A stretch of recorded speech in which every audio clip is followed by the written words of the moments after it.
Hi everyone, and just want to make sure that we all understand the final individual assignment that has to be completed for the end of the semester.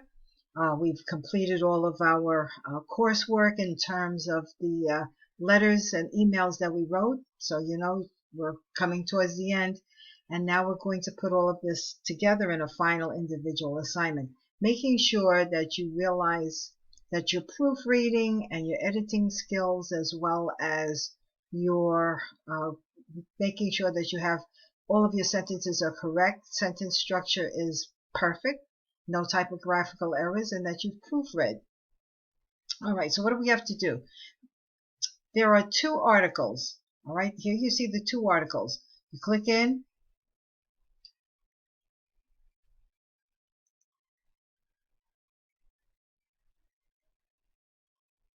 Right, there's the article.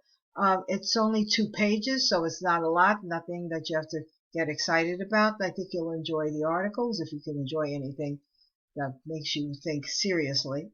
And the second article, right? Some of the words are chopped off a little bit, but you're all smart, you can figure it out. Okay. All right, there are 6 pages to this, and I think if I'm not mistaken, the last page is more research, article, bibliography than anything else. Okay, so now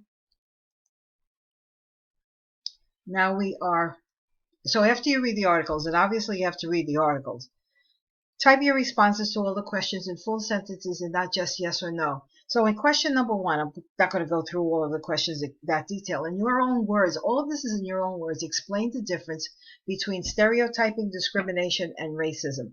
Now you read chapter 3, so you have, this is based on, those 3 questions are based on what you read in chapter 3. So it is in your own words, but not your opinion. There's no opinion in what a definition of stereotyping, discrimination, and racism is. And of course you have to write in a complete sentence. Number 2, how does Staples in the article Just Walk On By Black Men in Public Square describe himself? How is he perceived by others? All right, again, now this is not just one line. You're thinking, you read this. This is not picking out something like you do in those reading tests, right? You're analyzing, you read the articles, the 2 articles, they're not difficult to understand. Number 3, Staples begins his essay by discussing the effect of his presence on another person. However, others' reactions to his presence affect him in return, and he spends much of the essay explaining the emotional and practical effects he experiences as a consequence of his interactions. How is the complication and paradox of these situations expressed by the last sentence about Staples whistling classic music being the equivalent of the cowbell that hikers wear when they know they are in bear country? Now, sit down and figure this out. All right. First of all, we understand what classical music is. And classical music is really, when they're referring to classical music, they're referring to European classical music, not Japanese classical music, Chinese classical music, or African traditional music, or Native American traditional music. Europeans see themselves as only as European classical music. Everything else they see is folk music. I'm not discussing that. I'm just explaining. So when you see, you know what a cowbell is. If you ever go to the zoo or you see an animal and there's like a bell, so that's what we're talking about. A cowbell that hikers, people who hike in the woods wear when they know that they're in a country full of bears or a place full of bears, to scare the bear away. That's the whole idea. The sound, the noise will scare the bear, not attract the bear. Okay. Number 4, how does Ortiz Coffer in the article The Myth of the Latin Woman, I Just Met a Girl Named Maria, describe herself? How is she perceived by others? So the 2 questions, all right, in number 3 and number 4, how do the authors see themselves and how do others see themselves? Number 5, what do the 2 articles have in common, if anything? Do they have anything in common? And I don't want yes or no. Explain to me what the commonality is. Number 6, the person with whom you find yourself identifying in a story sometimes depends on your own identity. With whom did you identify at the start of Staples' essay and Ortiz Coffer's essay, and how did it affect your reading of the full piece? So what perceptions did you come into when you read this? Again, this is not yes, no, some little Mickey Mouse answer. When you read the article, what did the title tell you? What did you think you were going to read about? And what was your perception? Number 7, are Staples and Ortiz-Cofer describing stereotyping, discrimination, or racism?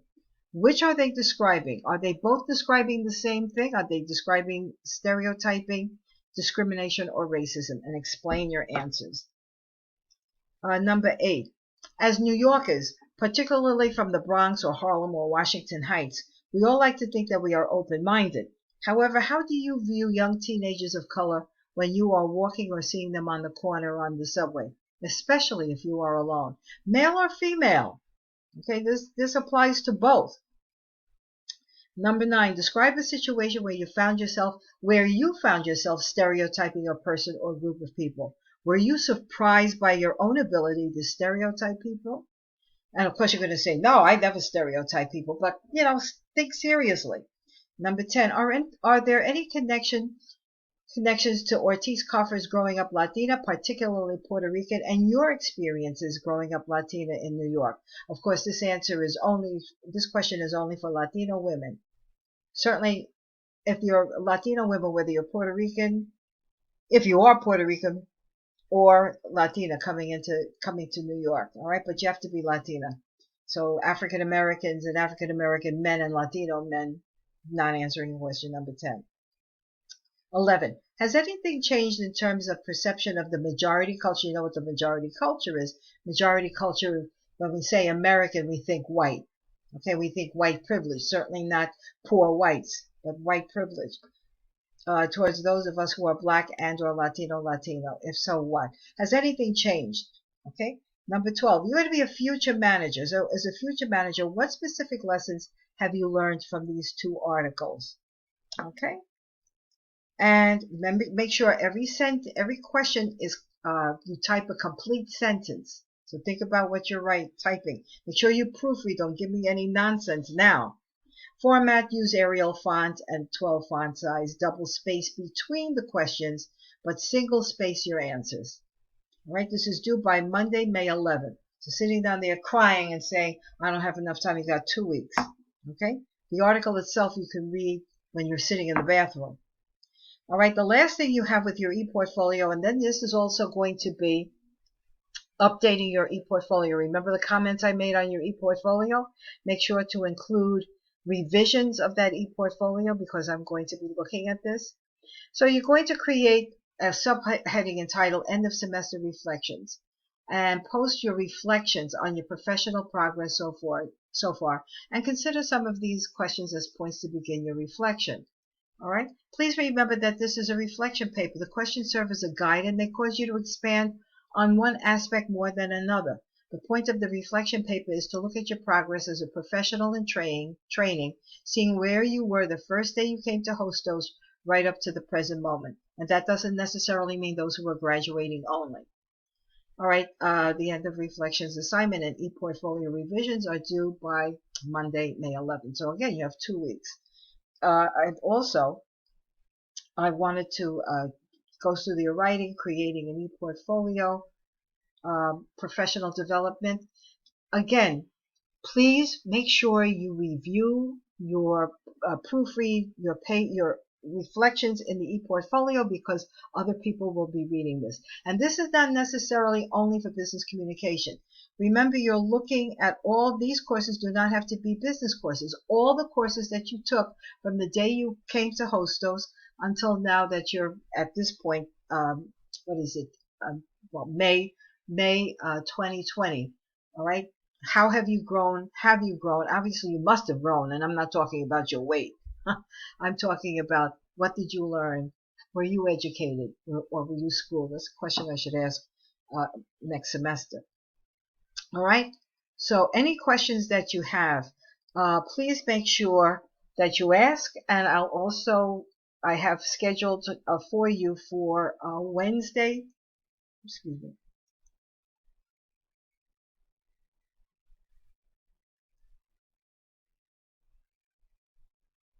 Oh, I didn't put it here, but I'm scheduling. Oh, I didn't even put. Okay, sorry. Scheduling Wednesday, Thursday, April the 30th for a Blackboard Collaborate session so that you can ask me any questions that you want. All right. Also in that session, folks, those of you who have to revise your papers, if you have any questions about any of the chapters that you need to revise, please make sure to come and meet with me at Blackboard Collaborate. Okay. So I look forward to working with you, all of you, seeing these responses to your final project, as well as your end of semester reflections, what you learned. Okay, folks, thanks so very much, and I will talk to you and see you on Thursday, April 20th. Sorry, April 30th. Bye-bye.